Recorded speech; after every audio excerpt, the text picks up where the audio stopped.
It has been a long time since we have discussed second base, and tonight we are going to take care of business. Second base dynasty rankings. It's time for Dingers. This is Dingers, way more than fantasy baseball. We keep it real when we talk and knock it straight out the park.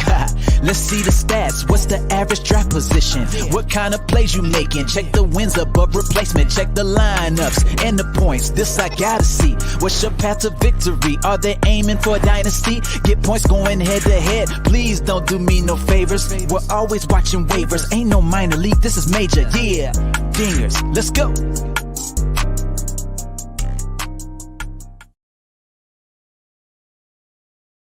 Welcome to Dingers, the only fantasy baseball podcast for smart people. It's not just Mike Moustakas that wins you championships. That's why week in and week out, we're delivering tips and strategies to help you live that straight up OG lifestyle.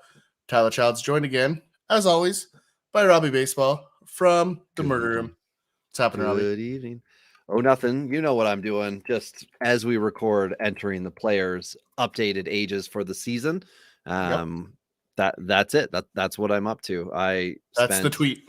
Yeah, I spent 8 hours driving today. The truck saga continues for me. I don't have a truck right now. I have a truck. I don't have. I bought a manual transmission and a transfer case, which for anyone that doesn't know, a transfer case allows you to have 4-wheel drive. But I bought that for a truck I don't own. So there's a plan. Savvy. That's savvy. Yeah. It's elaborate, and it involved me driving quite a ways towards. I had to pass by the center of the universe, which is the city of Toronto today, and drive towards the capital of Canada in Ottawa. I went basically in between the two to pick up a transmission that is about as old as I am.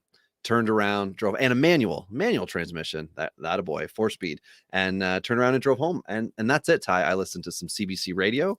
And I was pleasantly surprised that I saw our pitcher podcast popped up. So if you haven't yet, feel free to download that wherever you download your podcast. And we'll take a 5-star rate and review. And I mean, if you don't think we're worth 5 stars, hit us up at Dingers Pod. Hit me up at Robbie Baseball 1 or Ty at Tourney Boss and tell us why we suck. But otherwise, just the 5-star rate and review is great. We haven't had a good Twitter dust up in a while. So, I mean, we're due for one. I'm for that. It is the option. We did put up a poll on Twitter. So depending on when this one comes out, we just asked the question, would you prefer 1 year of Max Fried in a contract league at $6 or 2 years of Gleyber Torres for $14 in a 1-for-1 swap? So if you're at all interested, go to at Dingers Pod and give us your 2 cents, 3 cents, or 1.27 cents if it's American. Why you're on one side or the other, like justify it too a little bit, because it's one thing to say you like one or the other, but put your stamp on why. Do you like the money? Do you like the player? What is it that draws you to either side of that trade? Absolutely. And I did put the context of the league. That's an 8x8 category league. So people should get the idea of what exactly is going on. And of course, like Ty said, the context. We want to know the context. You're a Fried guy. You love Gleyber. You think there's a bounce back. Lots of games against Baltimore. But hey, they've got the higher wall going up in Baltimore. I don't know. Is that going to crush? Deeper. It's deeper. It's like 383 now. Yeah, I was just saying, isn't it both though? Isn't it back 15 and up 10? I thought it was something like that. Maybe it's just back. I mean, they gave up a lot of home runs to left field last year, so a smart move by the front office. Let's give up less runs and see if we can win more games. I like it. It's like a team playing the trap in NHL when they don't score goals in the first place. Like, well, let's just prevent more. And then do you know what's interesting? And I'd love to see what the rule is on this. Why can you not have like a movable wall, right? So we know, like in Toronto, that the dome impacts balls leaving the yard. Why can't you just move the fence based on who you're playing? I think because you have to have set dimensions. And I think that's a very interesting idea. You seem like the kind of guy, Ty, that looks for loopholes in fantasy baseball 100%. Leagues. Yeah, listen to you. I'm a lawyer, man. Just so everyone knows, Jaewon Bae was signed in 2017, even though his contract was voided or rejected by MLB for the sticky icky with Atlanta way back when. He did sign that year. And if your league rules dictate that a player has to be signed in a certain year, just stick with it. Just like, even if you, so I'm the commissioner in the league, one of the commissioners in the league in question. So I was having a little fun with the owner of the team that I took the player from, and he was not having the fun back. He was just having the angry person back. And that just made it more fun for me, because it was Petey from Remember the Titans. Zero fun, sir. Exactly. But tonight we're going to have fun, and we're going to try to make this under 2 hours. Let's do it. Because we're talking second base. But before that, we got the thing to do. A long time ago, someone decided to put stuff in glass bottles. In some of these bottles, they put juice or milk, and that was stupid. Today, only alcohol and a few other products remain in the containers from the gods. It's time for beers and bourbon, because good advice only comes in a bottle.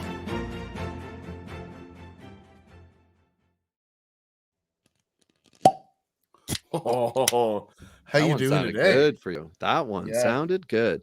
Well, it's because it's the good stuff. It's my precious. Whoa, that was terrible. That sounded more like you were sick.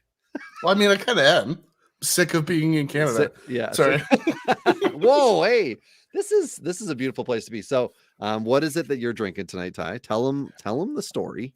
Yeah, I'm back into my Basil Hayden. I've got 2 beautiful bottles just sitting here waiting to be absorbed into my liver. And so we're gonna go about that tonight. All right, and I am having some Crazy Uncle tonight, hard root beer, and I remember having this several months ago, and it smells so good. But I'm just trying to find out what the actual liquor is that's in it. I feel like it's vodka, but I'll figure it out. But anyway, it just smells great like root beer, and then you have it and you're like, it's like $2 mixer night, where it just has it's just sugar. It's a lot of sugar, but I need some energy because we're talking second base. And I mean, it suck. It's not the worst position, but I think it's the most boring, and that includes catchers, because as we've said, even though we had an hour and 45-minute long conversation about catchers, there is promise in that position. And right now, second base seems like the position that's kind of eroded. Yeah. Or I would agree. Well, and honestly, it lacks range at this time. Like in years past, there was a little bit of power, there was some speed, right? There was some versatility. Now we have just this blob of grossness across the board.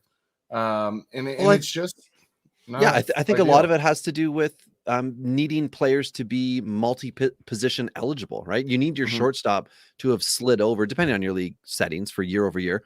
You need them to have slid over 20 times to keep second base or have second base eligibility. You've got guys like, Dylan Moore was somebody who was multi-position eligible. Mike Brousseau was multi-position eligible before. Mike Moustakas was? Once upon a time. Mike Moustakas, good one. Jose Peraza, D. Gordon. But those guys are all way back in the rankings, and justifiably so, based on how they were. Jed Lowry came out of nowhere last year and was good. Really, really good for fantasy purposes. Jonathan VR, what a bum he is. Scott Kingery. We've got so many guys.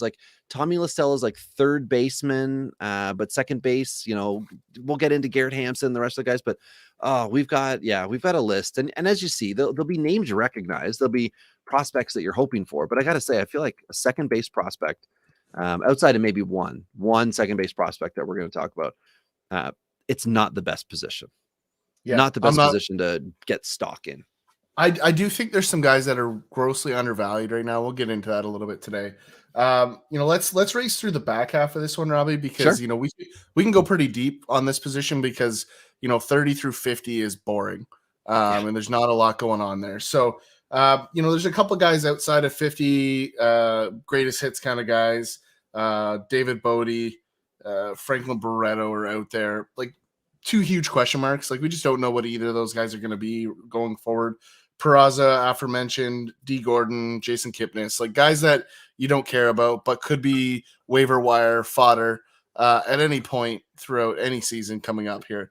Yeah, and T. Gordon, Jason Kipnis may have officially hung it up. I know Peraza signed a minor league deal with the Yankees, but we know that Was it it the Mets? Mets? I thought he signed with the Mets last year and the Yankees this year. Either way, he's in New maybe. York. Let's just say that. Okay, He signed sure. with the New York team. And you Mhm. decide which one. But it doesn't matter. And even though he's entering only his age 28 year, he is one of those tantalizing stolen base prospects that part of that Cincinnati too many outfielders, second base, shortstop, what's going on. And now this is what Jose Praz has become, right? Very much like former Yankee who is now with Baltimore in Rougned Odor. Guys who you just, you had an idea of what they were going to be, but as soon as you went to like pencil it in for that, all of a sudden they regressed. And, Odor's been like boomer bust for years, and it's been like bust now consistently for a couple years. But Franklin Barreto, like, once highly touted prospect, great reason to be careful with the J2 guys, right? The reports that come in, vault them up. And as we're about to hit J2 signing season too. But then my biggest fear is what I'm looking at number 59 ranked for us, Shedlong, free agent. Dipoto got him. I can't remember exactly what the trade was from Cincinnati, but he got him in. What? Didn't he come in the Cano trade? No, I think that was a whole bunch of other useful guys, unless it was 3-teamer, which either way, he acquired him. There's been injury issues, definitely performance issues, but again, it's questioning good health. So Long might need a full season at AAA or something. He's only entering his age 26 year. You say only, but in, if he doesn't make anything happen at the MLB level in 2022, he's all for lost for dynasty purposes, and he very well may be on your teams right now. You got to know where he goes, right? If he goes to a Baltimore, there's opportunity, but it doesn't mean it's like it's at the MLB level. They could very well just want to take him because he's going to be cheap. He's still got all those controllable years, but Seattle was not willing to keep him around, and because of the lockout, he's nowhere at this moment. He went to the Yankees in the Sonny Gray trade, and then was flipped from the Yankees to the Mariners for Stowers. Okay. Yeah. Okay. And Josh Stowers. My root beer is definitely with rye. Yeah. And now you know. Yeah. Yeah. So Crazy Uncle's hard root beer with rye. Fun fact, Josh Stowers hit 20 home runs last year, just to finish off that story. Hey, there we go. So I'm still alive in that deal. Mm-hmm. But as we move up a bit, we've got an interesting case in Mike Brousseau, formerly with Tampa Bay, had a good 2020. I mean, shortened season, but he was productive. Then last year, never got off the ground. He was brutal. I owned him in a couple dynasty leagues. I ended up cutting him in one where his salary accelerated from $2 to $4, and I was not willing to spend $4. Could not believe he was like immediately scooped up on waivers. $4 for a guy who moved to Milwaukee. We know that there's second base issues in Milwaukee.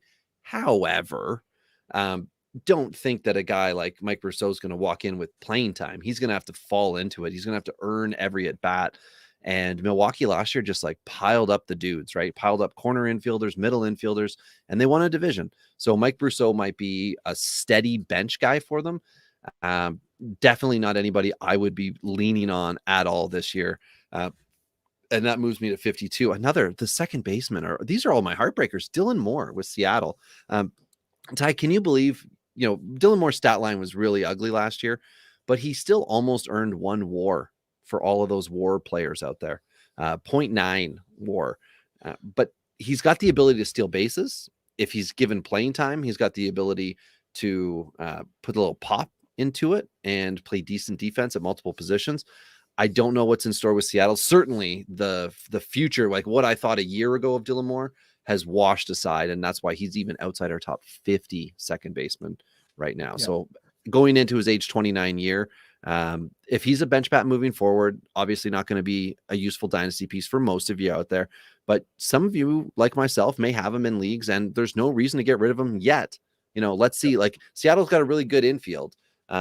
Seattle's got a really good potential outfield. Let's see what they actually put on the field and see if Dylan Moore slots in and moves around and kind of earns time like Mike Brousseau did in 19. It's entirely possible.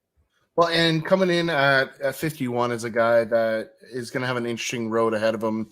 Estrella Ruiz in San Diego. For me, I have him inside the top 50 just at no, I don't. I have him at 51. You have him just in at 47. But the big reason here, I think probably for both of us, is the logjam in San Diego. I mean, I'm not saying he's elite by any means, but I do think he's a lot more valuable than the position he lands on our list. But ultimately, playing time is impacted by the way we do our rankings here. As a quick reminder, 5-year value is what we're ranking on, not total career value, not this year value, 5 years of value. So Asturi Ruiz is going to be behind a lot of the other guys because given the logjam in San Diego, he's probably a year or two away from ever seeing the field. And is likely trade bait, right? That's the likely outcome. So I could see him moving up the board next year with that in mind. Jumping in at 50 is the aforementioned Jed Lowry. Valuable player. He provides value. He's done it, several years throughout his career.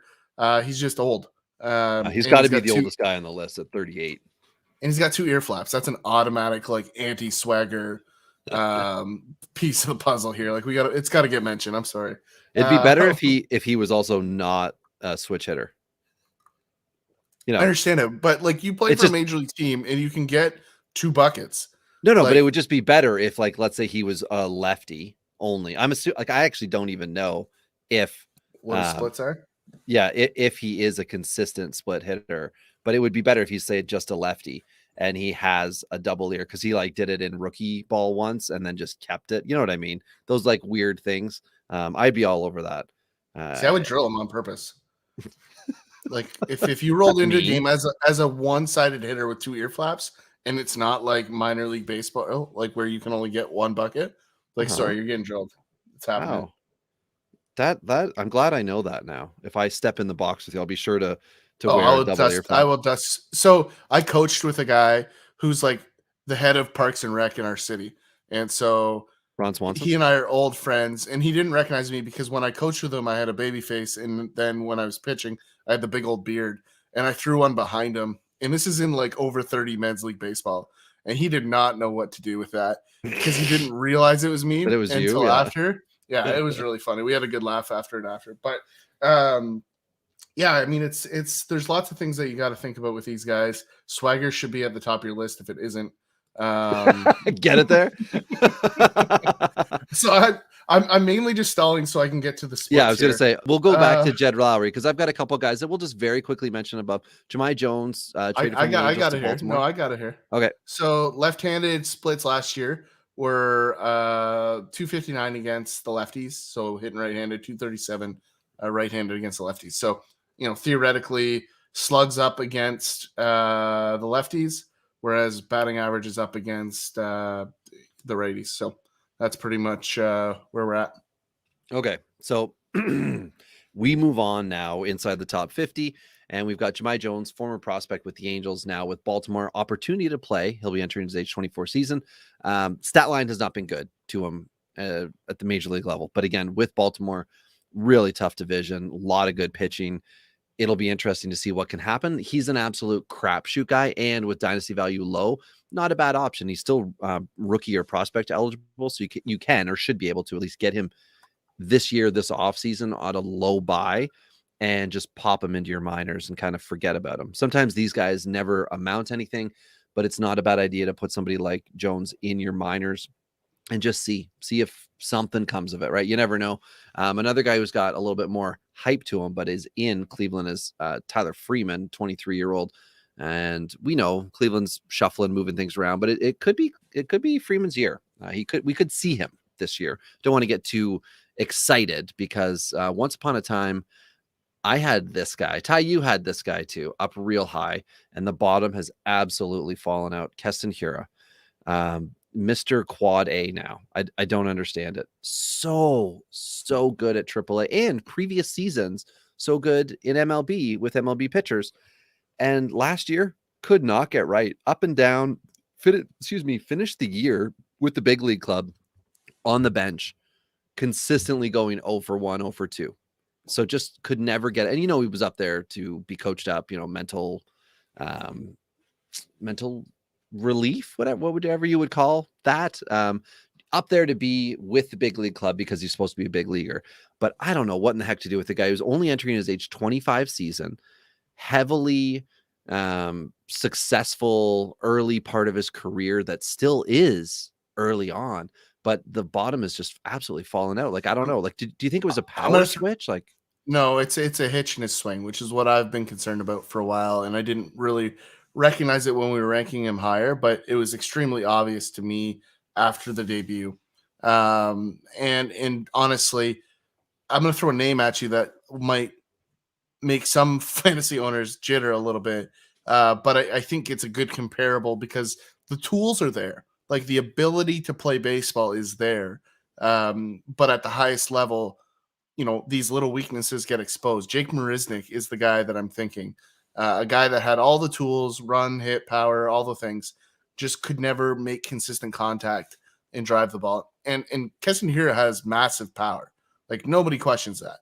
But the problem is he can't run into the ball enough to use it because his off speed splits are going to be impacted by the little hitch in his swing.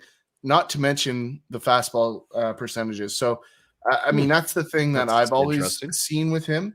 Um, and it's definitely been exposed at the higher levels. Like, there's no questions about that because, he goes into AAA and he seems to right the ship, if you will. And then he bounces back up and he gets torched by major league pitching again, right? Like, So, immediately. It's yeah, not even like it's a slow descent. Like, it is, he's up and he's 0 for 4. yeah. Well, I mean, here's the thing. Like, he's 171 or 163 against the fastball, 148 against the breaking pitches. Previous year in 20, he really didn't do much better. 222, 203. But his break-in year, and this is the things that we need to recognize, right? 65% of the pitches he faced were fastballs.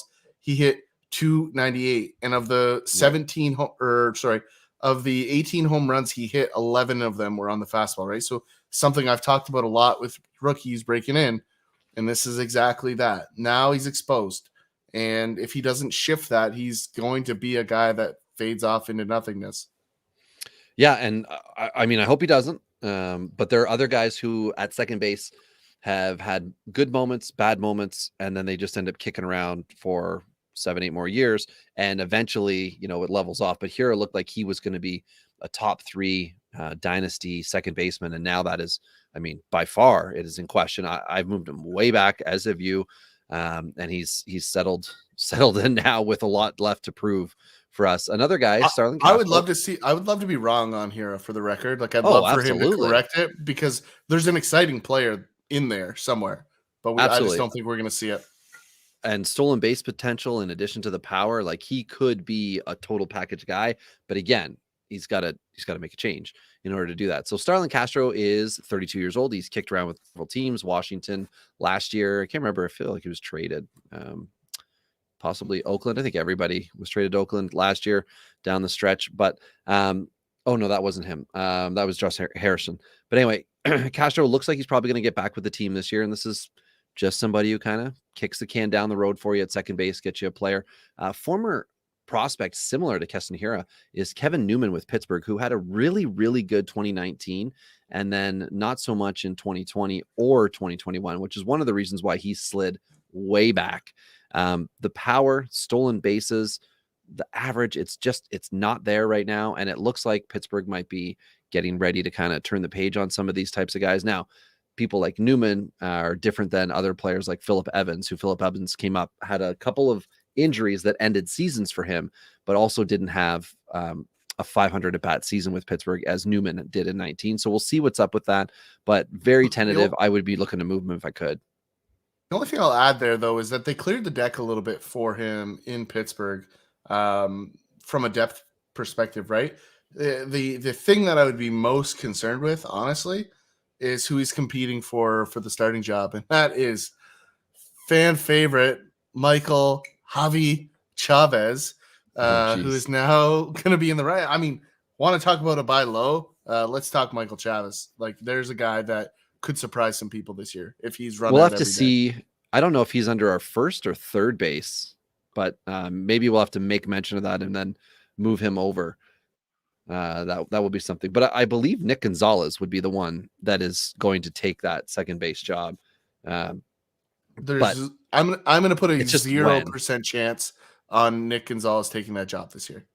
Oh yeah, well Gonzalez is There's- going into his age 23 year, Newman age 28. There's no Yeah. need to rush Nick Gonzalez because, like we talked about with the pitcher episode, where Pittsburgh's got a couple guys coming, as well as catcher. But Well, it's not not to- 2023, or sorry, it's not Yeah. 2022 that they're looking to get those guys in. It's probably 2023 they're looking to actually start to like establish some of those guys, those longer contract guys. The only way we see Nick Gonzalez this year is if we see like a pre-arbitration deal, like a Evan White type of deal. Like that's the only way I see Nick Gonzalez on the Pirates roster this year.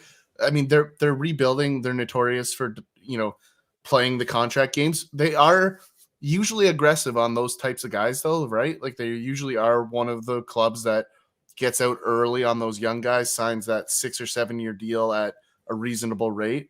And they tend to do that. So I'm not going to rule it out, but I think in this instance, you've got a new GM, and I don't think they're going to go that way. I think he's going to hold the prospects for at least another year. We'll see. Either way, Nick Gonzalez does only have 1 year of professional ball under his belt. However, the stat line is beautiful. 302 average, 950 OP. Is it 950? Yeah, 950 OPS. Strikeout to walk ratio wasn't great. But anyway, Gonzalez is still learning the craft at the major league level and 18 dingers in that first And we'll season. touch on him in a little bit later. Yeah, Jerkson Profar, next up, was with San Diego, I believe, free agent now. Very much like a Starlin Castro type. John VR was somebody that I wanted to just discuss because he's back this far. Ty. He's back at 43 for us, and I have him not ranked because I just hate him. I hate him so much, and it has nothing to do with his time in Toronto when he came aboard and just seemed like a real crap guy. John VR is a useful fantasy player for second base. And the reason why is that last year, even though he had like a bench role until the Mets were just like, I don't know what happened with the Mets. Everybody got hurt, and then he started to get some playing time. But he was able to carve out a 250 average, a 738 OPS, neither of which are great, but serviceable on both ends, and 18 home runs. And that's in 454 at-bats, a full season. But what is VR supposed to do, Ty? What's the thing that makes him the difference maker? Stolen bases all day, every day. And all he got was 14 last year. So anybody that invested in John VR should be just like me and say, you know what, screw you. You're 31 years old. You're not getting it done for me. And teams are looking to move on. And if they're not going to let, wherever he goes next, if they're not going to let him steal bases, then he needs to find the right home. Because with Baltimore, he stole 40 and 19. And then last year, he only managed the 16, as I mentioned. And in the strike shortened season, he also had 16.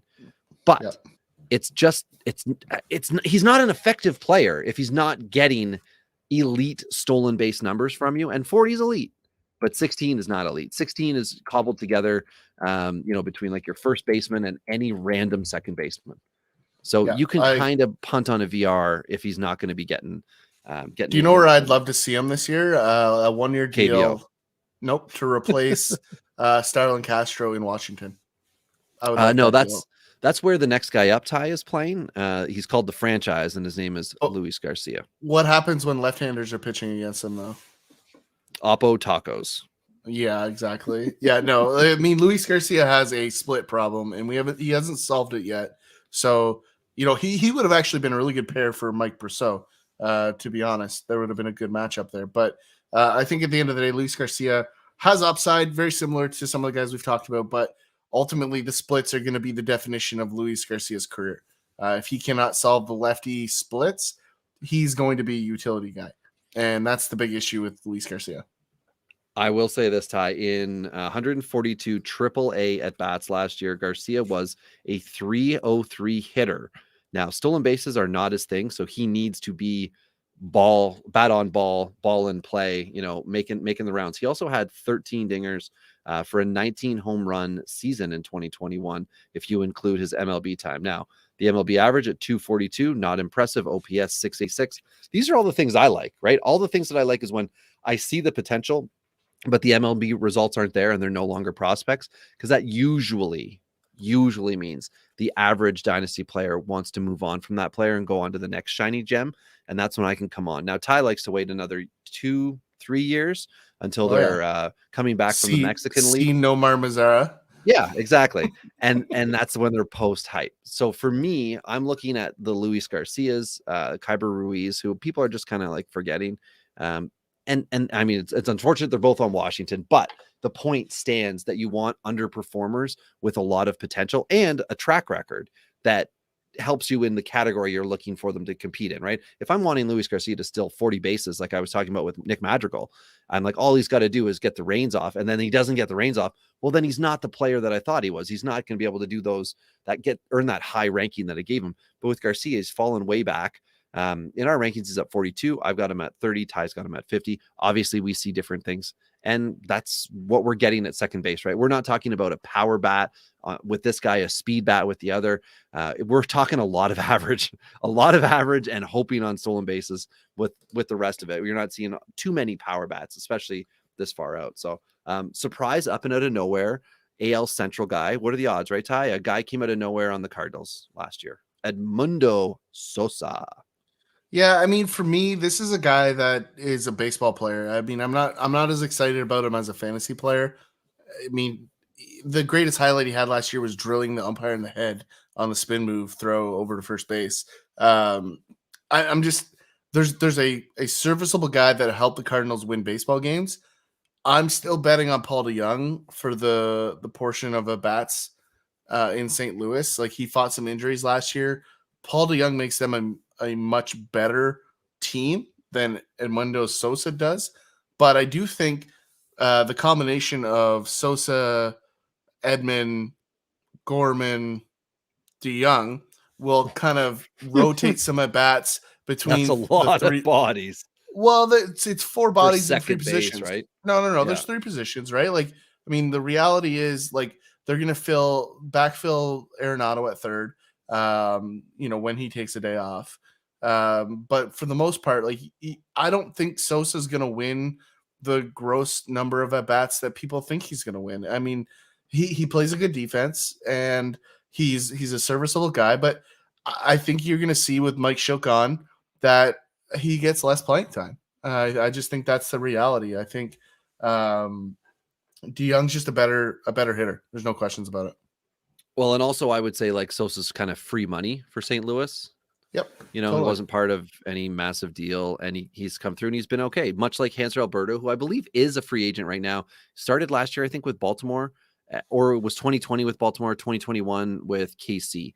But either way, he's an average baseball player. He's an average 270 hitter. I think it was 272 last year, and he wasn't getting regular at bats or anything like that. So he's a doesn't hurt you guy. So maybe in your deep leagues, if you're kind of, I don't know, playing studs and duds or something, Alberto might be the type of guy you can pick up on the cheap, league minimum type thing, and he might be able to, chug along. But every offseason, you're going to wonder where's he heading to next, unless he can really catch on with somebody.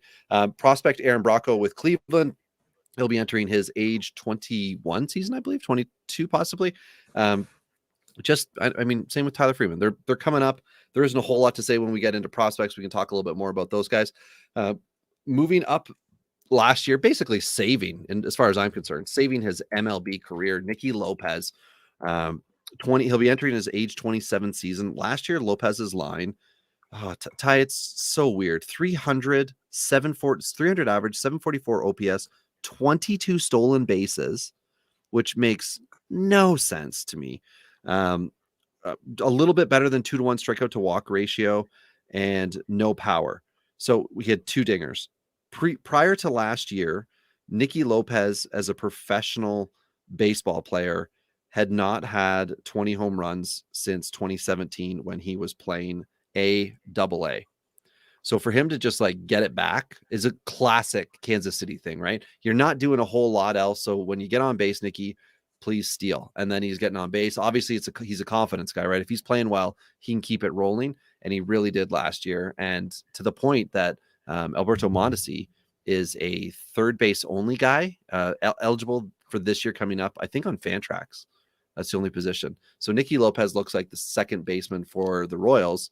But we got no pop, and you're counting on him to continue on from his career. I guess it wasn't really his career best average, but as a minor leaguer, he batted in the upper 2s and 300s. But as an MLBer, he went 240 in 19, 200 in 2020, and then 300 last year. So it's up to you, the individual, what you think Nicky Lopez is, because I sure as heck can't figure it out. Yeah, I mean, for me too, you've got some compression going. You're gonna have Mondesi back, maybe. Could be healthy, could not be healthy. You're gonna have Bobby Witt in all likelihood at some point this season. So for me, Nicky Lopez playing time is also on the decline. So I think all of those things combined, I think you end up with a lot less value this year for Nicky Lopez. I'm gonna just say it right now, like 2021 was probably peak Nicky Lopez. I think that's probably a That's fairly fair. safe reality.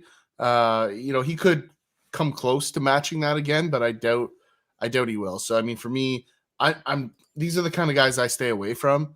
These guys that maybe could be slightly above average. Like I want, especially if I'm playing in the average uh, area for any position, I'm going to be looking for a guy that I know is going to be average, not somebody that could be. Right. So Yeah, he's a dart throw, right, Ty? Like if you're looking to pick up, like if you're looking to actually acquire Nicky Lopez, please don't think to yourself that he's going to somehow be able to easily repeat what happened last year. You exactly. know, and to Ty's point, there could be playing time concerns. So tack on that, like a healthy Mondesi in the middle, along with Bobby Witt in the middle, does not move Nicky Lopez to first or third. So he Yeah. needs a middle infield position because there's no power for him whatsoever. And unless he is going to become a real big stolen base threat, he's probably not going to see as much time late in the games. He'll be subbed out rather than, or he'll be the guy that's getting subbed in, maybe to steal a base, something like that. Now, all hope is not lost for Scott Kingery. Just kidding. It is. But he's still young. He'll be entering his age 28 year. He's under a major league contract, but he's off Philly's 40 man. I think if he's raking this year, Scott Kingery's got an opportunity to either come back with the Phillies or be moved in a trade for very little to be given playing time by whomever, a lesser team, let's say, Ty. So I feel like he'll be getting scouted a lot this year by major league scouts to see if it's worth moving him to their major league franchise. So I've got a bit of hope for Kingery in that sense. But I mean, we had Ellen Adair on last offseason, and she just said, she's like, he's all that's happened to him is he's been molded and remolded over and over. And he's never just got to be the guy he once was. Maybe now that all hope has kind of fallen to this, all the expectations are gone for him now. Maybe he'll just be able to like be an efficient player like he was supposed to be years ago. I think this is a guy that could slide into one of our favorite categories here on Dingers, and that's Hello, is it me you're looking for? Oh man. So I know you've heard that before. If you've been listening with us for a long time, Ty would do the hello drop. But since we've switched from Zoom, where we were losing our interviews, to StreamYard, where there are effects like the beautiful, what is this called, Ty? an overlay. The overlay.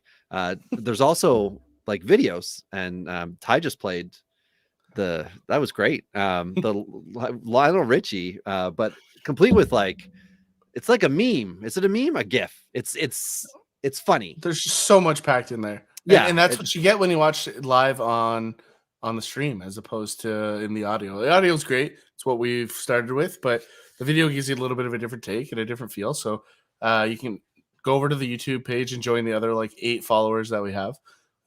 We just kind of got started over there, so feel free to and join we don't over there. push it, but No, you do make amazing thumbnails, as I've said several times before.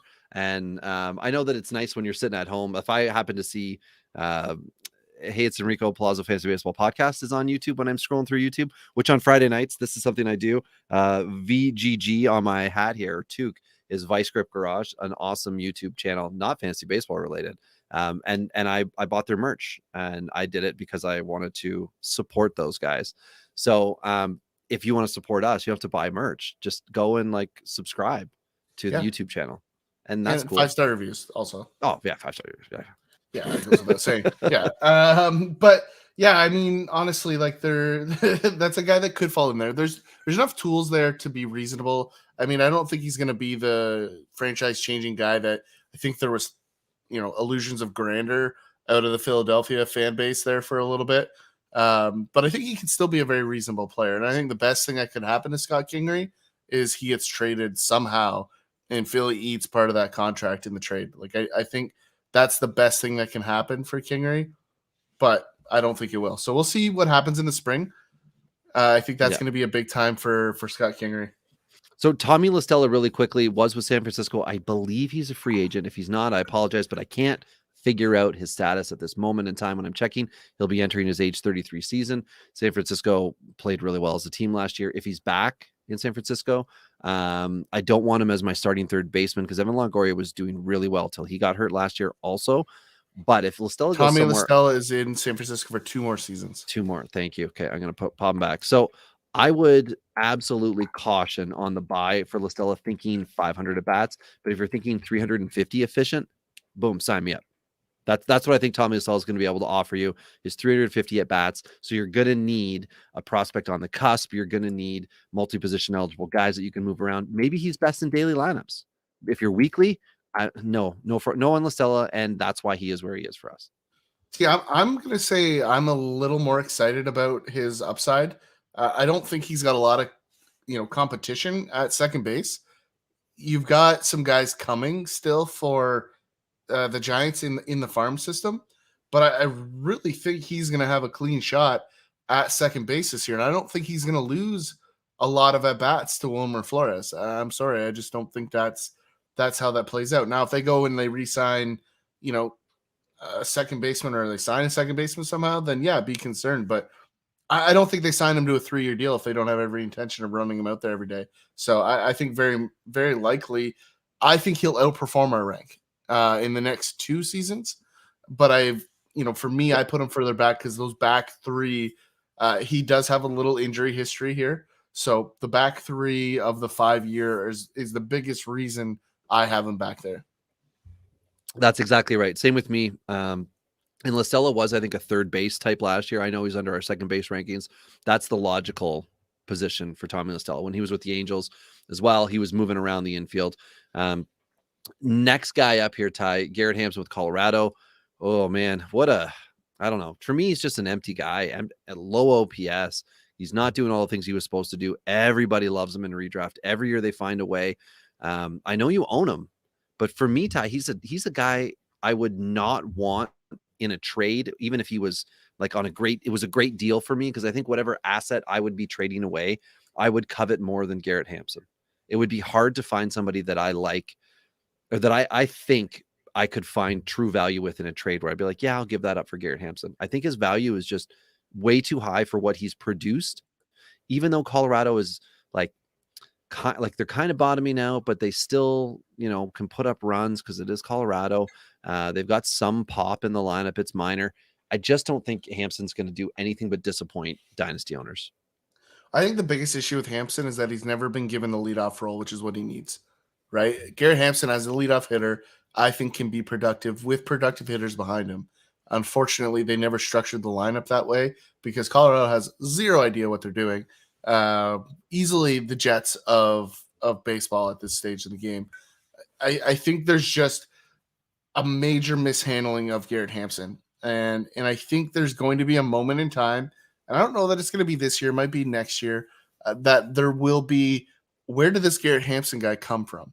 Right? I think that's still going to happen.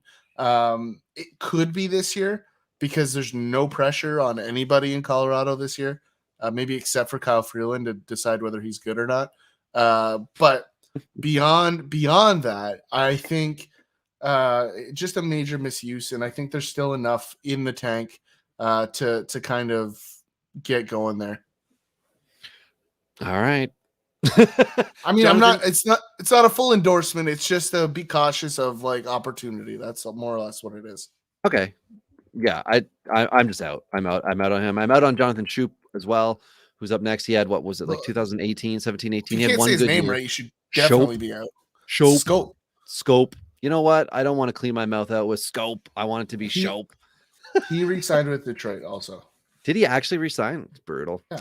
That's why I put it in there, and then you erased it. Oh, and then I erased it. Well, I'm starved for power. So I worked the spreadsheet, Ty. You already know this. I'm going to screw up the average at some point in time on this. I'm entering the ages as we go. I am a loose cannon. Anyway, Shope, baby. I want Scope. Yeah. Scope. And now I can't even say it. Now I'm you with the names and the pronunciation. Think of it as scoop with an H. Scope. Oh my God. Anyway, I'm not interested in the power, no power, because that's what he's offering you. He's not offering you a high average. He's possibly going to be losing playing time as he goes, but Detroit will be decent. Fun fact, he had 278 last year, career average 262. Just a fun fact. Yeah, fun fact. But 110 OPS plus, just for fun. Oh, for all those OPS plus leagues out there. I mean, that's what? Above league average, man. So okay, take it for what you will. I will take it. I have him ranked 35th. And I mean, for all your love, you've got him. Wait, I've got him ranked 32nd. You've got him ranked 35th. Why am I saying he sucks? And you're like, you know what? He's pretty good. This makes no sense. Anyway, next up, prospect Justin Focus with Texas. They are moving in a new direction. And it looks like that new guy that came to town, that Simeon fella, like he might be blocking him. So Focus might be looking for a new spot, whether that's organizationally or positionally. We will see. A bat is going to play, though. So if he's hitting, he'll find a way into that lineup some way, somehow, entering his age 23 season. Much further off, however, very high floor at this moment for Nick York with Boston. He'll be entering his age 20 season. I see the hype on this guy just going nuts. And that is part of the value in dynasty and ranking, is if somebody, even if you don't like them and everyone else is saying, oh, he's worth this, he's worth that. Well, he's worth what someone's willing to pay. But if all you see out there is everybody like hyping somebody up, you can assume if you have him that he's worth more than you think he is, which is fine. And that's where I am with Nick York. I think he's really, really getting hyped up. And that's why I have him in the teens in my rankings. But for us, he fell into 32. Nothing against him. He's also possibly, 3 years away from breaking in. So a lot's going to change with him as a, leaving his teens, entering his 20s. But just know that like everyone is really excited about Nick York. And if you happen to own him and the right deal comes along, you might want to just make that deal, get yourself some MLB players, prospects, picks, whatever package is coming back. And by the time Nick York breaks in, you could already have 2 championships. I mean, 14 home runs in your first professional season is exciting, awesome. Right? Yeah. Like that's as a team. That's as a 19-year-old, right? I mean, that's a big deal. So, enough to be excited about him. I don't think the excitement's wrong. I think the timelines are. And I think that's, why we do the rankings the way we do them, right? Is to help you guys understand why it's too early to get that jacked up about Nick York. So I would rather wait, in full transparency, to buy Nick York when he struggles at AA. Because I'm gonna tell you right now, that's going to happen. He's gonna have a little dip and people are gonna start to freak out, and that's your chance to buy him. Okay, well, we do have. I'm gonna skip 2 guys just because your point on Nick York being really highly valued and then waiting until he struggles. Vidal Bruján's ranked at 29 for us. That's what happened to him last year. Just so everyone's aware, He's entering his age 24 season. Got a little cup of coffee last year with Tampa Bay, and they were in win now mode, and he wasn't ready, so they moved him out. So just don't forget about Bruján. I know he's back in our rankings, but keep Bruján's one of my favorite. Hello, it's me. We're fully back. We're fully back. The picture with you gotta watch the live stream. What are we in? Minute 48. Just go to that and just geez. My gosh. Yeah. So but Bruján here, like, this is a contact bat with huge upside speed, right? So I feel like I'm trying to sell aerodynamic. They just landed on my desk, and there might not have been a stock this valuable in the last 10 years. It's waiting on its patent, blah, blah. The pitch from Wolf of Wall Street, right? So the reality here is Bruján is going to play this season. This Tampa team scares me. They're so good. They're so good. And Bruján is going to probably, in all likelihood, shift Brandon Lau, right? Like, Brandon Lau is either going to find himself playing first base or third base. Like, left field. Yeah, I mean, that's that too. But they have outfielders galore. They've already got Austin Meadows, who's like left field DH. Like, it's just that. But you're right, Ty. You're absolutely right. And one of the reasons why they made a deal to trade away the next guy up in Joey Wendell is because they've got the depth and the contractual status and cheap guys in Vidal Bruján. So Joey Wendell, who's now with Miami, entering his age 32 season, this is a very good high floor type guy. The average has bounced around a little bit. Irregular playing time. When did he really come in? 18 was his first And full year. no gloves, huge swagger. Oh, love it. So 300 average in 18. That was the rookie year. And then 231 struggled, 286 last year coming back from injury, settling in this year with a 265 average. He steals around, eight. I'm going to say, Ty, he safely steals 8 bases because that's what he's done the last 3 seasons, even the strike shortened year. And he's a 50 RBI, 50 run type guy last year. Really spiked actually in the runs at 73 and double-digit dingers for the first time in his career last year. Moving to Miami, a team we like. Big ballpark though. However, Joey Wendell is good everyday guy. I don't think he's going to win you weeks, but if you're looking, like I said about other guys, Gene Segura would be another example with Philly, who's ranked 30th for us. Josh Harrison would be even further back at 31 with us once he has a home. These are the guys that if you're punting the position, minimal investment, that's who you're going to get. Now, Wendell is going to have a couple years left. So that's the difference and the reason why he's up a little bit further. Yeah, I mean, there's a big, we talked about Bruján. There's a big reason Tampa traded both Wendell and Brosseau. Like, they know these guys are coming. They think they're ready. For me, Segura, though, on that note, that's a guy I want to own. I think the cost of acquisition for Gene Segura is going to be so low this season. Oh yeah, everyone's so tired of him. It's going to be so low, and I'm in for that. Like, I'm in for the dollar I'm going to have to pay to have him, because he probably, the reality, depending on what Philly does with the shortstop position, like Segura could split time in the middle, and that adds a little extra layer of value. Josh Harrison on the other side's a speed guy. He's slappy. He can still do it. Like, I went and watched that game in Toronto. I've talked about it on a couple episodes. When Oakland was in town after the trade, he still looks like a 25-year-old running out there. Like, he's one of the most athletic guys on the field. That's what made him great in Pittsburgh. I think there's still a couple good years left to Josh Harrison. And I think, again, if he was 5 years of value, I'd have him ranked higher, but I don't think it's going to be 5 years. So those two guys are guys that I'm going to target over the next year and a half or so, to try and find spots on my roster in a lot of leagues, just because I think nobody cares for them. And I think that's a huge opportunity.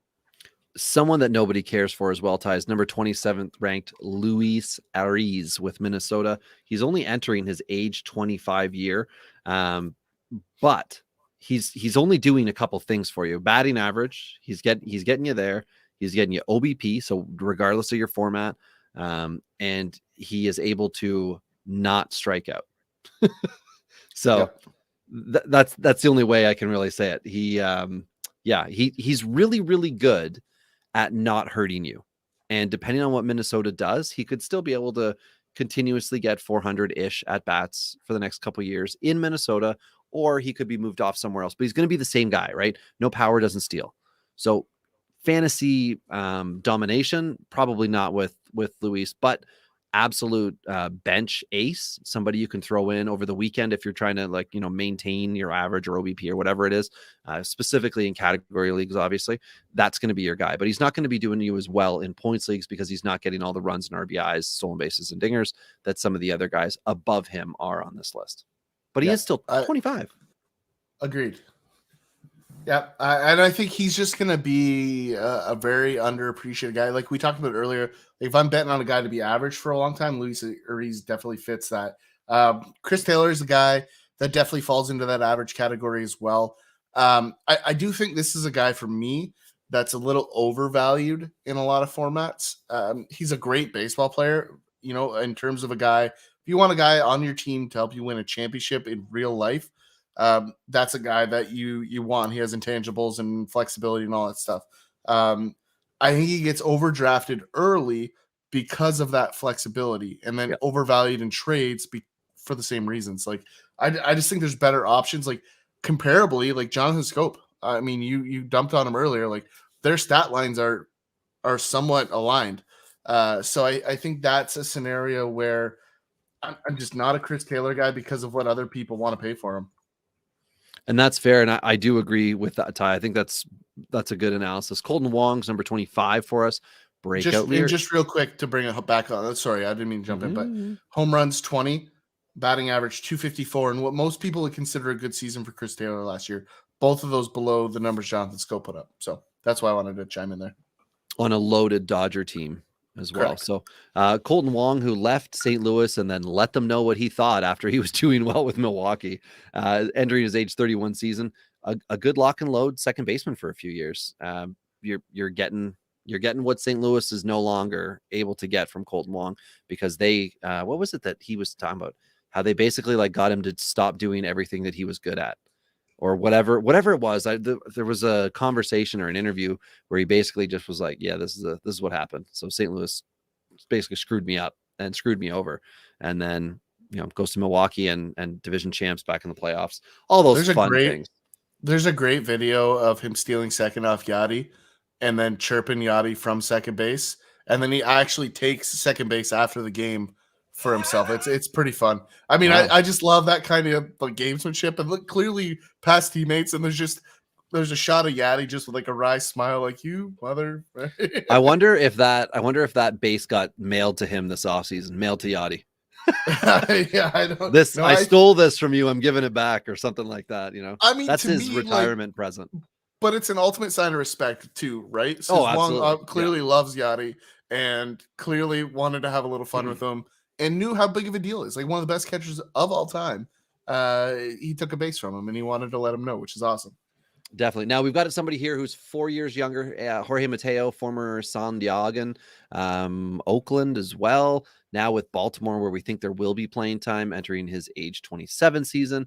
The little bit of time he had last year, looks like there's some promise for him to move forward with Baltimore. This is absolutely like not a lock. Like, this is just taking a chance and cheap acquisition. So he's out there in your dynasty league. Though. Yeah. This is the kind of guy that no one's going to be in him. This is the kind of guy when I'm like, he'd be an interesting guy for me to own. And when I look, he's like, oh, he's on Rob's team. No, that's no surprising. Like, right? Like, just like he fits that profile, like, exactly. He's right there with Brent Honeywell. Interesting. Cesar Hernandez is the next guy up, who finished last year with the Sox and career high 21 home runs, 232 average, full season of playing time. And what was he? Philly, and then went to Cleveland in the offseason. That's right. And then was traded from Cleveland. I don't really know what to expect from Hernandez. He will be entering his age 32 season. And as a result, I don't have great expectations of him to go and do anything great. He also doesn't have a home yet. I don't think he's back with Sox. I think he's a free agent at this moment, which is why he was traded from Cleveland. So need to know what's up with Cesar Hernandez. But I feel like every year, especially in redraft, once all the second basemen start to go, someone's like, I'll just wait and get Cesar Hernandez. Like, he's a floor guy, right? He doesn't crush you, but he's also, until last year, he wasn't winning you categories, even within second base shortstop guys. Yeah. Next up, Ty, you get him. He's all yours. I mean, Cavan Biggio, Toronto, a guy that everybody loved to be in on over the last couple of seasons. Obviously the plate disciplines there. OBP would be probably his strongest trait that you're going to see. So anybody that is in one of those OBP leagues is there. You're going to want to look at Cavan Biggio. Now, I truly believe Cavan Biggio is slotting into team post type. Like, I firmly believe that's where he's at in the arc. He's on a very good baseball team, and they're going to want to pitch to Cavan Biggio because they do not want to pitch to the rest of that team. So that automatically gives any player in that position an advantage. Doesn't matter whether you're a catcher, Danny Jansen, or Cavan Biggio playing second, third, announcer, whatever he's going to be this year. At the end of the day, Biggio has pop, and I would hope that he spent the entire offseason trying to flatten his swing, because that's about the only thing holding Cavan Biggio back, is that he has a Bryce Harper uppercut swing with less than Bryce Harper skill set. So I think flattening that out, working with Teo and Bichette in the offseason, which he's been doing, I think he's got two really good hitters in his corner. I'm buying Biggio as a breakout guy this year. Like, I really think he's going to be one of the best guys to own at the second base position this season. And I think no one anywhere thinks that. Yeah, I certainly don't, because I know I owned him before his big 2018 season in a few dynasty leagues. And I thought, well, he did so well. And then in 19, he's coming home from AA championship team to AAA. And then they're getting ready to have this new, Bo Vlad Biggio come up. And I think Biggio may have been the first one up. It doesn't matter. But it was like, look at the patience on him. And then it's like, he's just taking strikes. And it was a matter of like, he's got to be a little more aggressive. He's got to, and I feel like that's what we're hearing, listening to the broadcast, or if you're actually watching the game, that's what people are saying. And it's Biggio's got to be more aggressive, Well, that's not his game. Like he's got to sit back and let the strike zone come to him and have certain pitches that he's just going to go on. If they're not going to let him do that, maybe Toronto's not the right fit after all. Yeah, 100%. And Biggio needs to go into the zone discipline a little bit more. Like I'm looking for one pitch in one spot early in the count, because to somebody that watches a lot of his at-bats, like the big thing that happens is they know he's not swinging and they just pour fastballs down the middle. Like he needs to knock a couple of those out of the yard. Like he's capable of doing it. He's just not doing it. So I think at the end of the day, that's where we're at with Biggio. But I do think this is a season where he's going to take a big step forward. He had a lot of injury problems last year. Wasn't well documented. Everyone just thought he was being awful.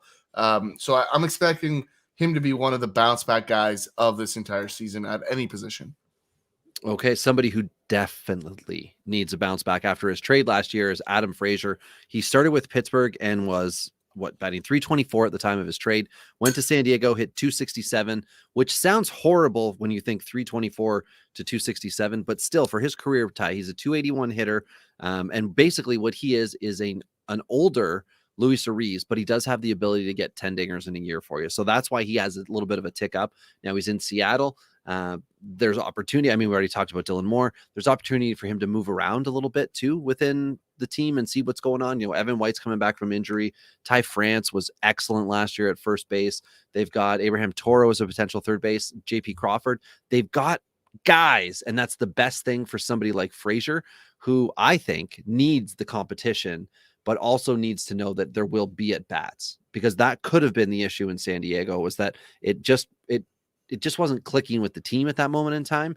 And again, Ha-Seong Kim should have been rookie of the year, but just didn't play well enough to earn any votes from anyone. Anyway, his own coach. Yeah, who was replaced because he knew he should have been playing more. Anyway, Ryan McMahon is the next guy up here, who had himself a season, 23 dingers, 254 average. Not blowing the doors off, but pretty solid, a 779 average, again, on a sinking Colorado team, but 86 RBIs and 80 runs. Beautiful. Like, that is beautiful. And you're getting that as a 26-year-old. He's entering his age 27 season and comfortable in Colorado. Hopefully he gets to just hang out at second base and do that thing. Well, I think he's going to have an opportunity to get more middle of the order at bats this season. Like, he's going to probably find himself in the 2, 3, or 4 slot all season. So I think that's going to give him a little more opportunity to drive in some more runs. I like these guys. I like the guys that nobody thinks are elite power bats on bad teams, because they get opportunity. And you talk about it all the time on the pitching side, Robbie. These are the guys I love to own on the offensive side for the exact same reason. I just think cost for sure is going to be lower than comparable stats. And I think the other part of it too, the upside is there. He very easily could be somebody that's bantied around in a trade later in the year as well. So lots of opportunity for McMahon. And there is going to come a time in the next 5 seasons where Colorado gets better. It's going to happen. So, well, I mean, based on what you said about their new scouting director being the owner's son, we'll see about that getting better. They can't get a lot worse. So, I mean, they're theoretically they have to get better. I don't know. So, yeah, we'll see. I agree. It's definitely it is definitely a fallback career option for both of us. So, we'll still keep that. We should. Hopefully the owner's got a daughter, and maybe we could meet her. Get ourselves in the family, Okay. All right. All right. What's the We'll see movie where that. Succession? Or the show Succession? Have you watched it? I think there's a way that nepotism is clearly in play in Colorado. We just have Yes. to get into the family, and then we can get into the Rockies front office. That's right. Yep. I It's hear the you on that long one. game. It's the long Yep. game. So aforementioned Nick Gonzalez, we talked about him a little bit earlier. I'm still not excited about Nick Gonzalez. Everyone else is, and that's fine. I'm going to be out on Nick Gonzalez probably forever at this point because I'm not in anywhere on him. I still think he's going to struggle at the upper levels. I see some things with him that I'm worried about. I might be wrong here. This is one that I'm concerned about being wrong because he keeps producing, and so that's something that I'm still expecting to see him struggle against the best fastballs at the upper level. I think that's where we're going to see it. Um, and we'll see, right? There's been 100 guys before him that have been the best player in the history of minor league baseball that hit upper levels, and all of a sudden they disappeared. So see Kevin Maitan or whatever his name was, as a guy that fits kind of the mold a little bit. That's still his name. Yep, that's still his name. He's in the Angels organization along with the number 18 ranked dynasty guy, and David Fletcher, who absolutely needs a bounce back. Fletcher is supposed to be an equal strikeout to walk, right? 1 walk to 1 strikeout. That's what he's supposed to do. Supposed to have an average 300 or better, let's just say. He's supposed to steal you 15 plus bases. He's supposed to get 70 runs, supposed to, churn out 60 or so RBIs. An effective player. 2021 was not his year, but we know there were a lot of injuries amongst the Angels stars. They had Trout out for a long time. Rendon was out for a long time. Ohtani was the bright light. Now, if they can all come together, then David Fletcher may be up at the top of the order or somewhere in a decent spot, even if he's back 8-9. But he's able to get the boost from those guys. The RBIs could be back up for him, and we could see a good turnaround for Fletcher. I will say that his stock has fallen far enough that he's going to be available. And if he's owned in leagues, I think his position eligibility will be limited to 2 positions. I don't think he got third base to carry over last year. Again, it's going to depend on your league, so you have to check. But if he's only shortstop, second base eligible, he's not nearly as valuable to be moving around the diamond anymore. And he's going to enter his age 28 season. Tons of MLB baseball left for David Fletcher. And if the Angels are doing well, he'll be a big part of that. Well, and I think for me, of everyone on this list, he was the guy I struggled with the most to place. I had him much further back, and then I moved him up. I couldn't justify where I wanted to put him, because I think what you're saying about the 1-to-1, that value just is inherent. And, I think he eliminates risk in a way that the other guys in this list don't. So, that's really what it comes down to, why I have him there. But it's still a guy I'm not going to own, mainly because you're going to own him ahead of me in a lot of the leagues we play in together. But a lot of people like the position flexibility and overpay for it. So again, I stay out of the way on him in a lot of ways. A guy that's going to get overpaid for sure in every format, Nolan Gorman. The God's gift to second base, apparently, according to this offseason. Nolan Gorman can play baseball, right? He's a good player. Power hitter, good average in the minors so far, and he's entering his age 22 season. Yeah, I'm just not ready to anoint him a professional baseball player yet. That's, I think that's where a lot of people have already said he's going to play second base and he's going to start. But, we talked about Edmundo Sosa earlier and the Paul DeYoung mix in St. Louis already. I think between that and Tommy Edman, I don't know that St. Louis is in any need to rush him to the pros. Now, are we going to see him next season? Yes, I think we will. But I don't know that I'm ready to anoint him with full playing time. 25 home runs, 279, 814 OPS last season. So, the 814 OPS in double A, triple A is actually kind of concerning. Triple A, he only had 785 OPS, right? And in 300 at bats, 14 home runs. That's kind of empty. All things considered, I'm concerned about that. Well, strikeout percentage for him last year, Ty, was just a hair under 24%. And that was originally supposed to be a real concern for him, was that he could be a 40% strikeout guy. So if he's at AA and AAA combined, and they were roughly similar percentages at each, that is a sign in the right direction. Again, Yep. young for his age. Like, what was he? 5.5 years younger than the competition on average at AAA. So Yep. I'm giving him some slack. But again, I mean, neither of us have put him in the top 10. Now I have him at 12 overall, and he's slotted in for us at 17. But that's because I really like the fact that he's going to St. Louis. And that has to do with, listening to you a lot, talking about how St. Louis can create players and create value from guys who seem a little bit lesser. And I just assume, well, you get a guy like Gorman and you're going to develop what tools for him to make him even better than he already is, right? He's got the power. He's able to have a decent average. Well, maybe they're going to be able to get him more walks. Maybe that OBP's, he's going to just be this OBP beast.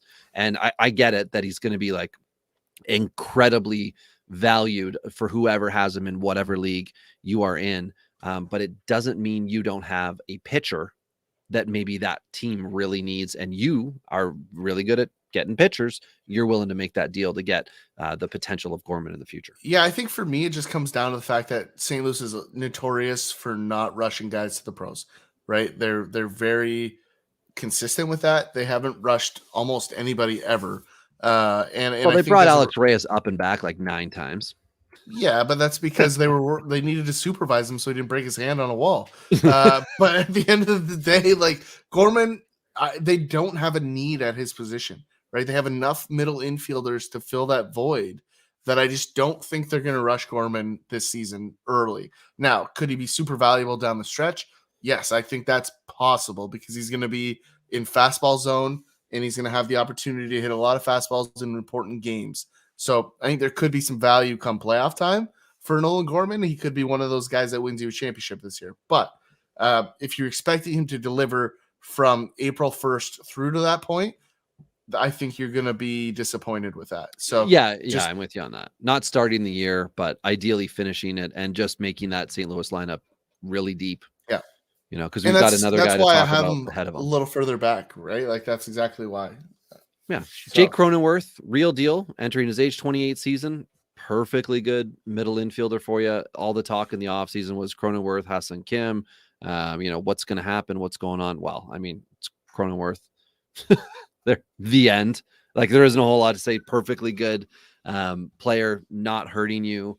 I don't know. I don't have anything negative to say, but I also don't think he's going to be crushing categories for you either. Very middle of the road second baseman. But see, Jake Cronenworth is what I was talking about earlier. He's the guy that's going to give you average across everying. He's just a very, absolutely.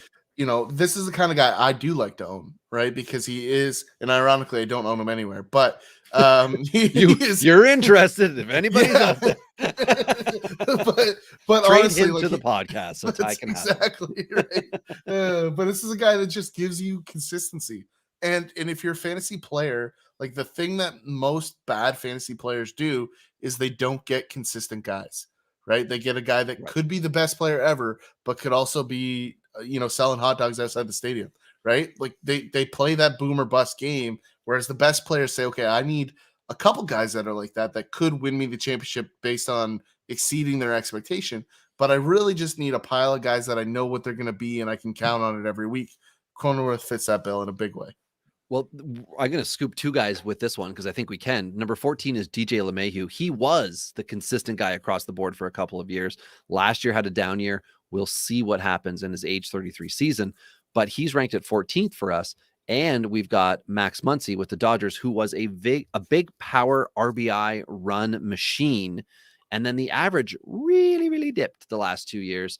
And it's interesting to see, it will be interesting to see what he's got left for us. I don't know that Cronenworth should be ranked below those 2, but we just run our aggregate, and that's what happens. That's how it worked out where they were. We had the average for Cronenworth, the difference between the 2, 4 for us between ranks, and you and I have a 5-point difference between Muncy and 11 with LeMahieu. And that's because I see a lot of regression in LeMahieu, which was basically what everyone was talking about when he left Colorado. But I think it took a couple years to catch up to where he is now. but 14 and 15 are a couple of wild cards with lower values at this moment. If you're in a points format, I think Muncie's going to be a lot more valued than LeMahieu because of the power potential. But See, I don't guy to see guy. I don't see the Muncie power potential to be that much greater than LeMahieu.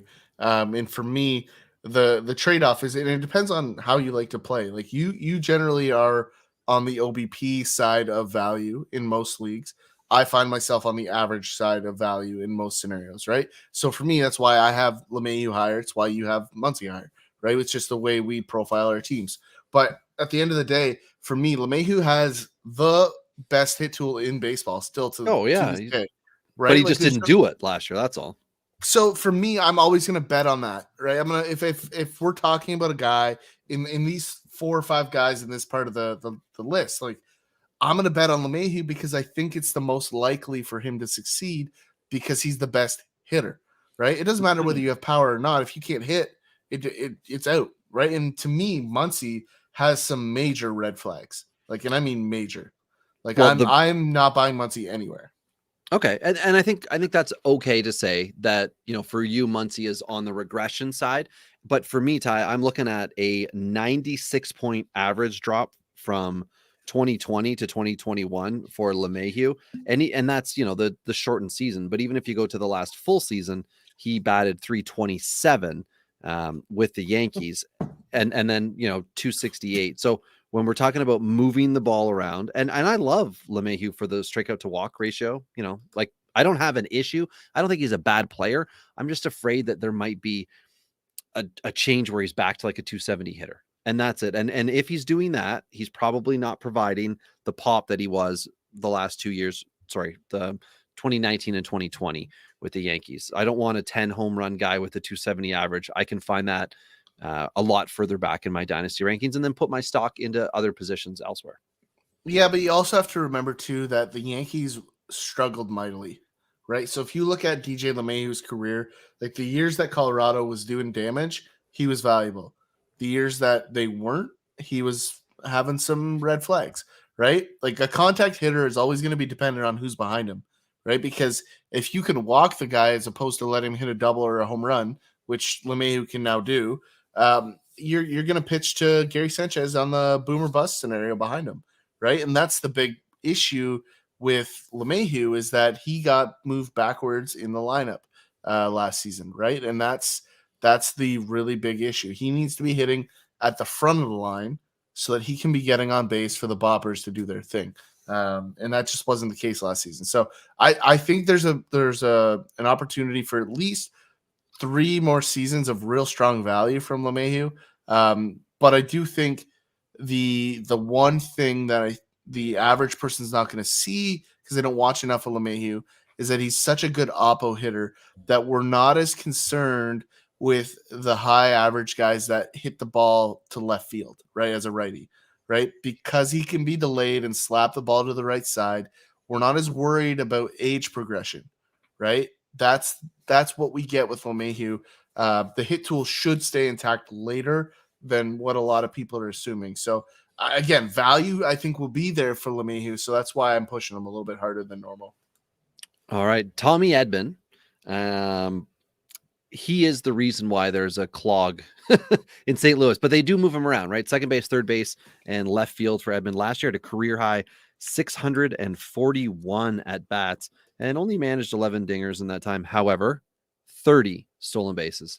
Huge. I definitely am undervaluing the stolen base aspect he provides, but that's because the OPS is below 700 and the batting average was 262. And for the career, and this goes back to 19, where he was a little bit above average, 270 hitter career. So I think Tommy Edman, and again, I'm trying my best to suppress the value of stolen bases just because I know that they can just flat out disappear from guys. Tommy Edman was outside my top 20, but he was inside your top 10. And I get it. If he's stealing bases, Ty, he absolutely is a top 10 guy. I just don't know that that's what's to be expected, even though he's only entering age 27 season. I like Tommy Edman. I'm not as big a fan as other people are because I think too many people thought he was just going to like come on the scene and explode, but the power didn't improve from 19 to 20 to 21, and the stolen bases in 2020 disappeared. So I don't know if 30 stolen bases is career high. It probably will be. And if he's stealing 20 or less, that really, to me, lessens his value. Well, I think one of the things I really like about Tommy Edman is distribution, right? So if you look at career numbers, fastball breaking off speed, he does a lot of damage against the fastball consistently across his career. But what he did better in 2021 than he had done in the previous years was he distributed the power numbers. So he had 17 doubles against fastball, 14 against the breaking, and 10 against the off speed. So that's a lot different than in 2019, last full season. Before that, 35, 15, and 14 in those same categories. So definitely starting to become a more polished hitter. Like that's what I'm seeing in those numbers, is that he's no longer okay, I can hit a little, but I need the right pitch to do it. Now he's having a better approach. He's driving the ball on all pitch types. And I think the one caveat to that is that he hit more balls to left field last year than he had in any previous season.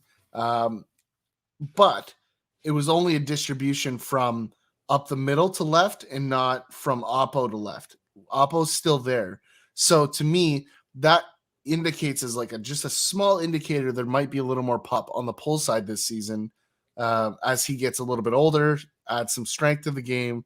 I think we could see a little bit more than the 11 home runs we saw last season. Like 15 to 20, I think is more realistic for Tommy Edman, and I think 25 stolen bases. So to me, that puts him in the top 10 here. Okay. If that's where you're going, then I agree. He just hasn't done that, and I don't see it. But hey, that's why we do the aggregate, or not the aggregate, the combined and average ranking. So we do have Mike Moustakas, the Moose, entering his age 33 season.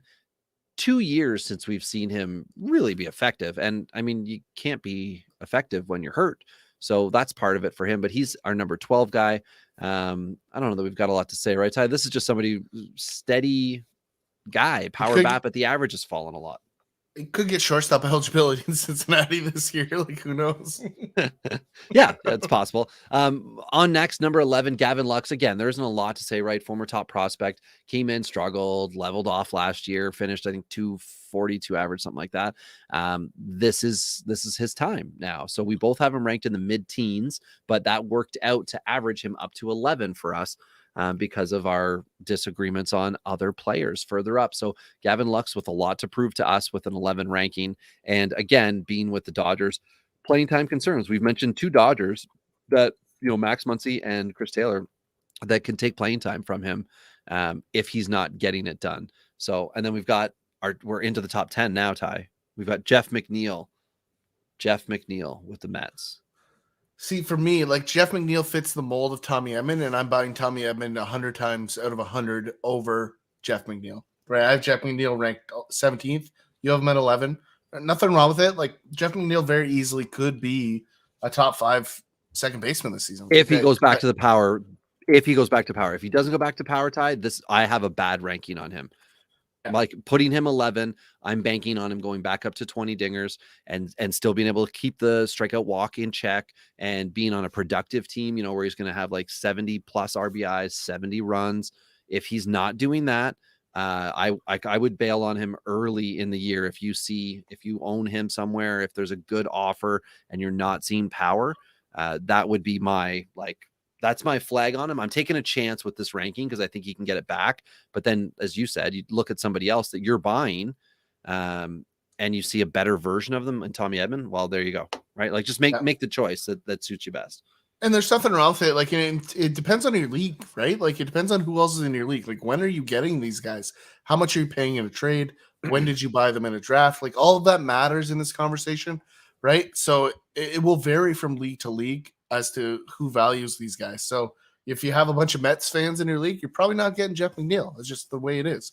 You should also ask yourself why you're in a league full of Mets fans, but that's a whole different How many years in a row have you won it? If you've got a bunch of Mets in, because I mean, they're picking off all the guys that are on the waiver wire. That's valid. So next guy on the list is Nick Madrigal, who went from the White Sox to the Cubbies this year in the Kimbrel trade. Kudos to the Cubbies. I mean, I don't know that we said this. This was highway robbery in that trade for Craig Kimbrell going to the White Sox. Love that trade for the Cubbies. Cody Hosey was a guy that went the other way on that one. Nick Madrigal is a Dinger's favorite because of the overweighted position of Robbie. So I will pass it to him on this one because you can toot the horn of Nick Madrigal. I like Nick Madrigal. I like him less this season because his MLB The Show card wasn't as good as it was last season. But I'll let you take it from here. Isn't that frustrating for you? Nick Madrigal was my number 1 ranked dynasty second baseman last year, and I fought hard for my reasoning. But as I have been putting more and more information out there about players and then having people ask me why so-and-so's here and so-and-so's there, a lot of it comes back to people wanting guys who have done it before.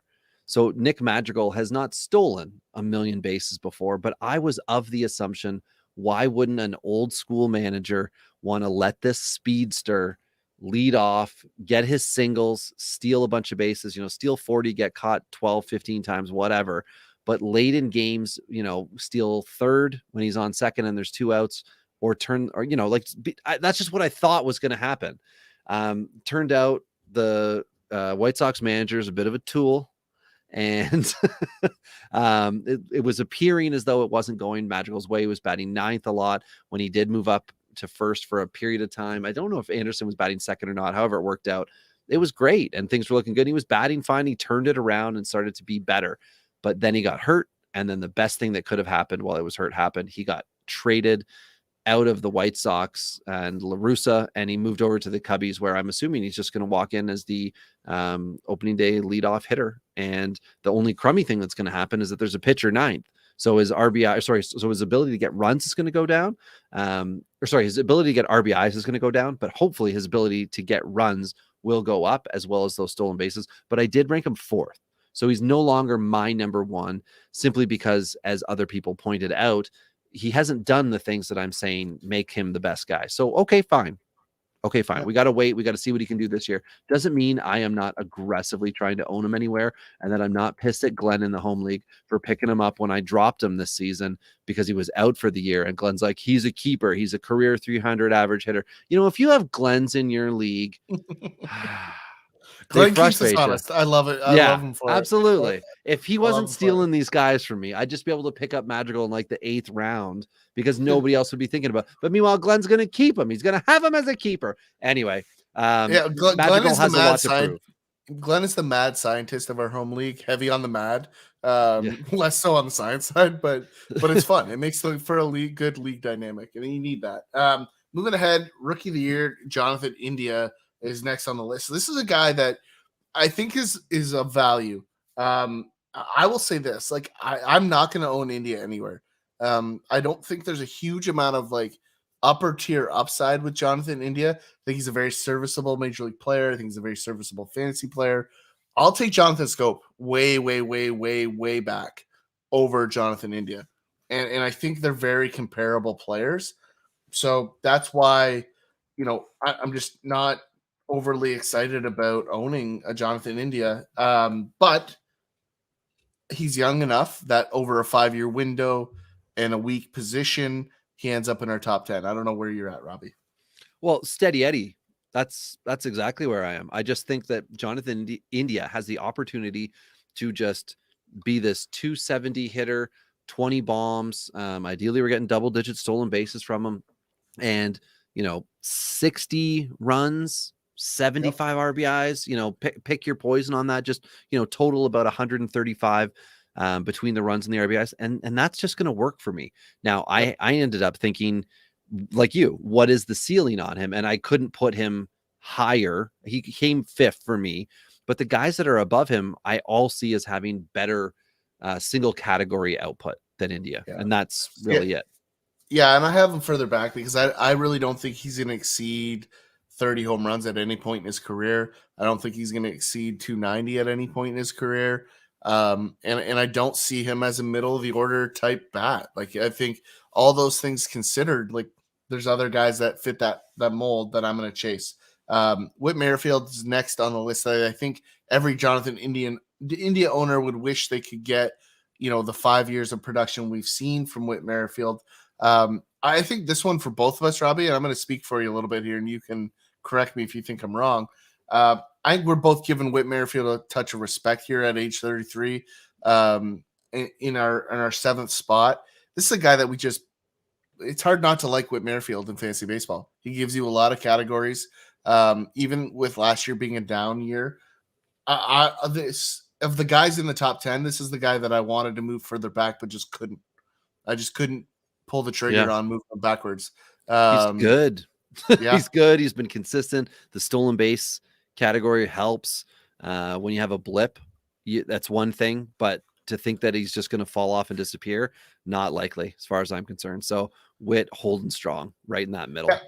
I mean, he had what most people consider a bad season last year, right? Like he wasn't the same old Whit Merrifield, 10 bombs, 277, 40 stolen bases. Yes, please. Right? Like, I mean, that's a bad year or a down year or whatever you want to call what last season was for him. But it is what it is. A guy that came out last year in a big way was Jazz Chisholm. Obviously faced a little bit of injury over the year. Up and down here and there. I see him as a huge upside guy. This is a guy that I think Miami did a phenomenal job in trading Zach Gallen for. This was a really smart trade for them. They saw something that I don't know Arizona did. Break-in year was nothing to be really super jacked about. 18 home runs, 248 batting average, 728 OPS. But I think personally in watching him, there's a huge amount of upside here. I think he's just still learning how to be a hitter. So I do believe career average is going to be somewhere close to 270.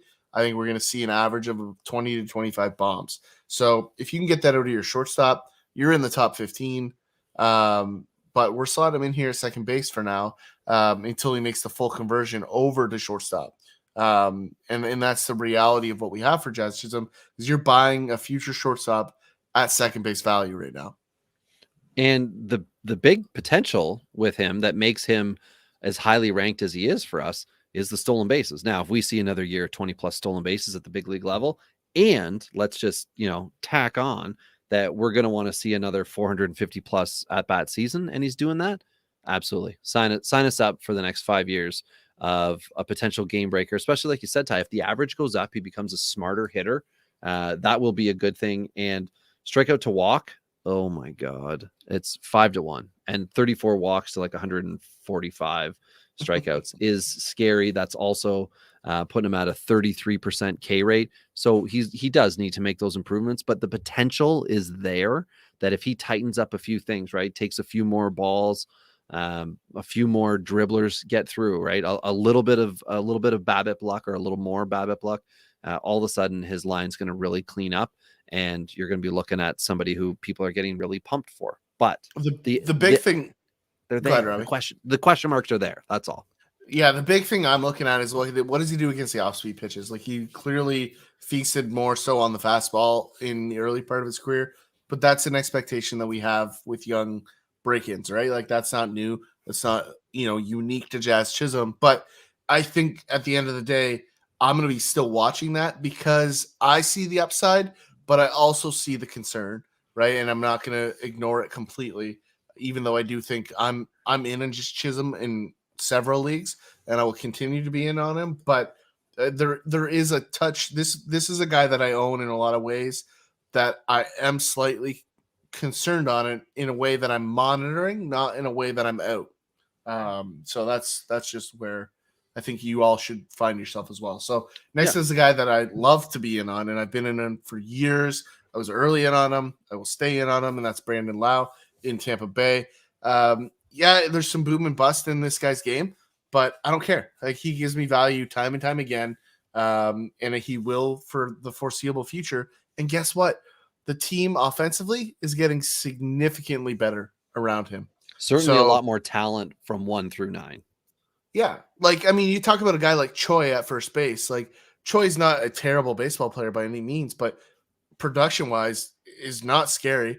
Like, as long as you're a right-handed pitcher, or as long as you're not a right-handed pitcher, you have zero to fear against Choi.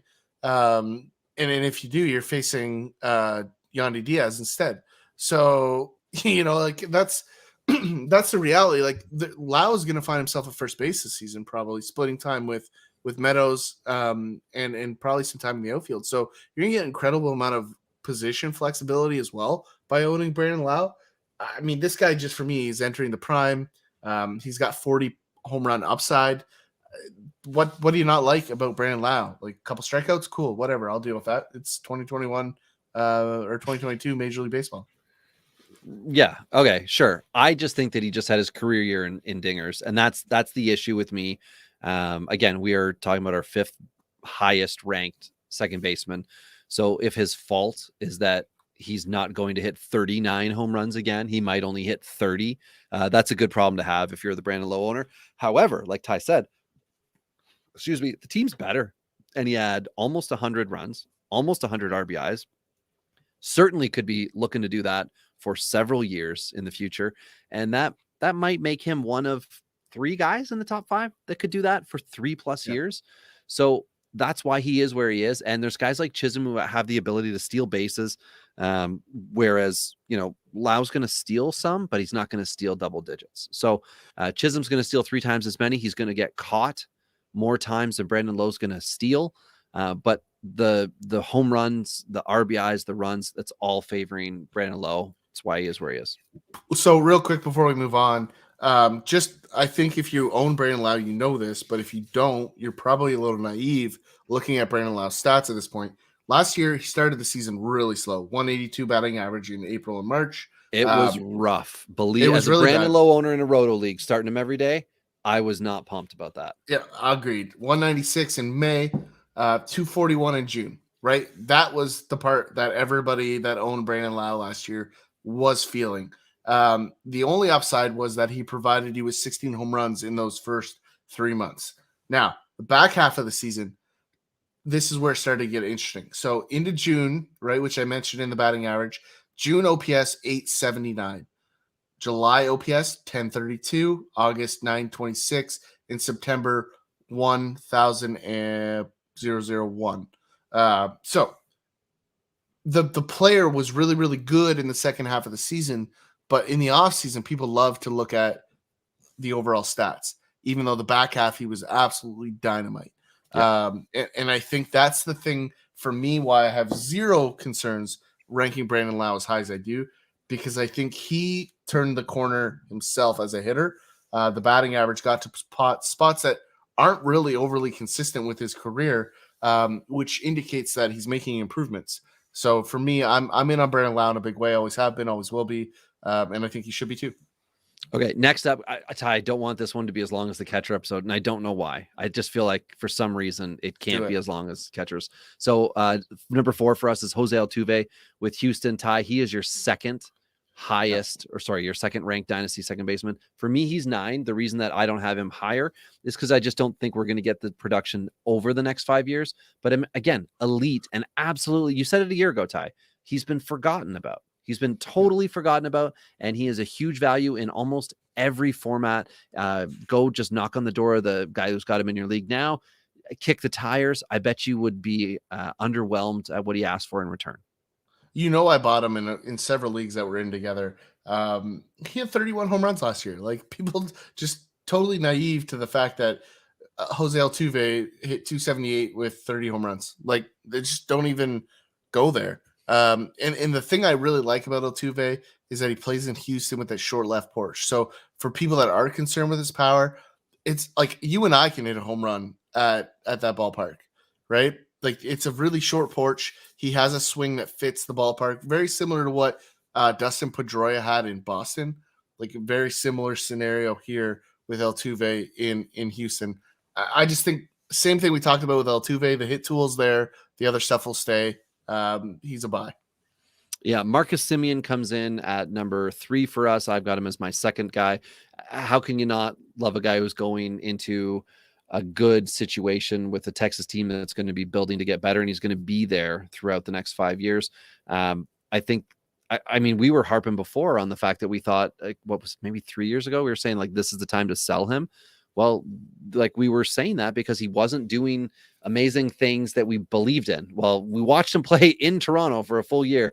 We know how good Marcus Semien is. We know how much of a professional he is. So to me, when you have a guy like that, it tells me that he's going to be able to make it through the next 5 years, being efficient, being effective, and ideally with a healthy Corey Seager and the rest of that lineup coming together, it could be a competitive Texas team, as tough as the AL West will be. I think Semien can just rake.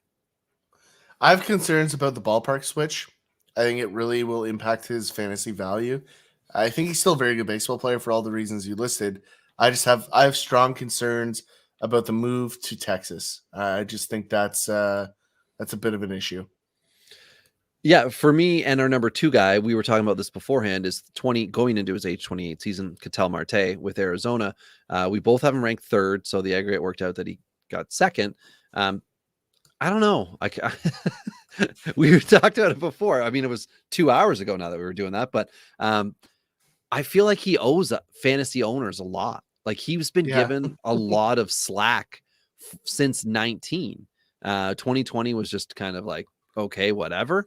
And we're good with this. Like, that was the real high average year, I think, for him.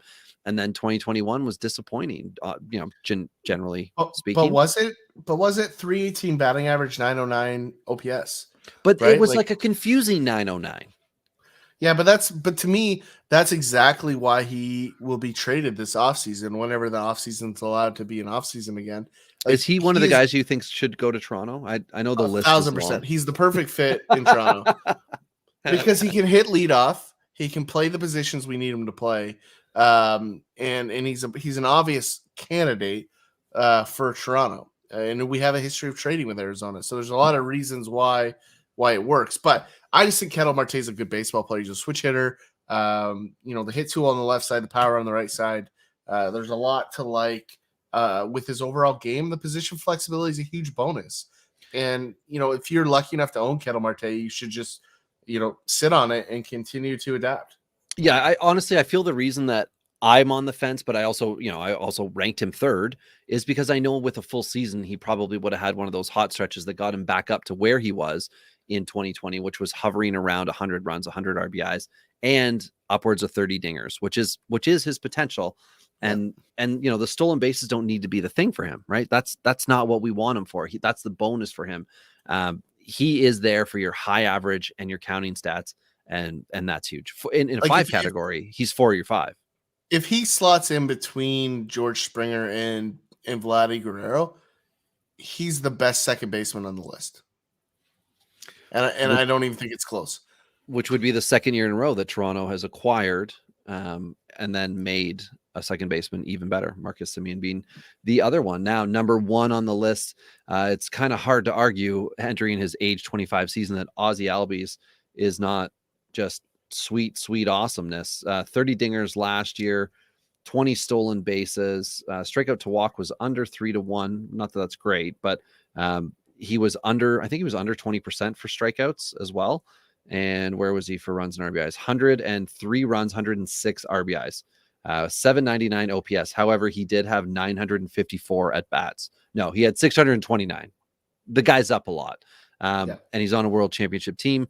Lineup's coming back, depending on whether Freeman is back or not, whatever. I'm just going to assume it's a stacked lineup yet again, and years to come with Ozzie Albies. So hard to argue that. I mean, I'm with you. And Ozzie Albies has led the second base position in home runs like every year of his career, right? Every single year. But not last year, Marcus Semien. I do want to say, just so everyone knows, Ty, you did have Ozzie. And then, no, because someone beat him in the the NL East. We play this game all day. Yeah, how far do I need to take this? But I just wanted to say that last year Ty did have Albies ranked 1st, and that's how he finished this year. So for everyone who's like, hey, what about last year's rankings and things of that nature? I had Magical as my 1st. Obviously, injury took away his ability to have a full season, but prior to that, Tony La Russa was screwing me over and screwing Nick Magical over, but Ty wire to wire Ozzie Albies in back-to-back years.